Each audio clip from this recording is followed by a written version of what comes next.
ছাত্র ভাই বোনেরা, ভাইয়েরা, আসসালামু আলাইকুম। জিন্না ভাই, আমাদের শাহ আলম সহ অনেক নেতাকর্মী স্থানীয়ভাবে জামাল পর্দার অন্তরালে থেকে অনেক কাজ করছে দুইটা ব্রিজের ব্যাপারে, এবং আমি অত্যন্ত ধন্যবাদই দিব না, কৃতজ্ঞতা জানাই আমাদের বিদুর সাহেবের প্রতি, আমাদের রামকৃষ্ণ মিশনের প্রতিনিধি এবং খ্রিস্টান প্রতিনিধির প্রতি, দেরিবাজারের মসজিদের ইমাম সাহেবের প্রতি। আপনারা এত সামাজিক অবক্ষয়ের মধ্যেও এগিয়ে এসছেন, আপনারা চ্যালেঞ্জটা নিয়েছেন, সেই চ্যালেঞ্জটা যাতে ওনারা পরিপূর্ণভাবে এই চ্যালেঞ্জটা মোকাবেলা করতে পারেন, সেই জন্য আমি সকলের প্রতি অনুরোধ জানাবো, আপনারা দয়া করে সহযোগিতা করবেন আমাদের।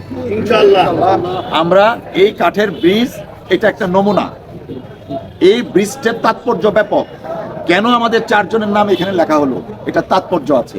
আমি সব কথা খোলাসা করে বলতে চাই না। আমিও একজন কৃষকের সন্তান, অনেক কষ্ট করে পড়াশোনা করেছি।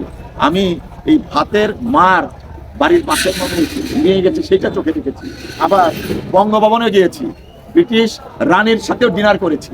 আলহামদুলিল্লাহ, অনেক ধরনের অভিজ্ঞতা আল্লাহ আমাকে দিয়েছেন, যে কারণে আমি মানুষের ব্যথাটাও বুঝতে পারি, চেষ্টা করি বুঝার জন্য, আনন্দটাও উপভোগ করি এবং শেয়ার করার চেষ্টা করি।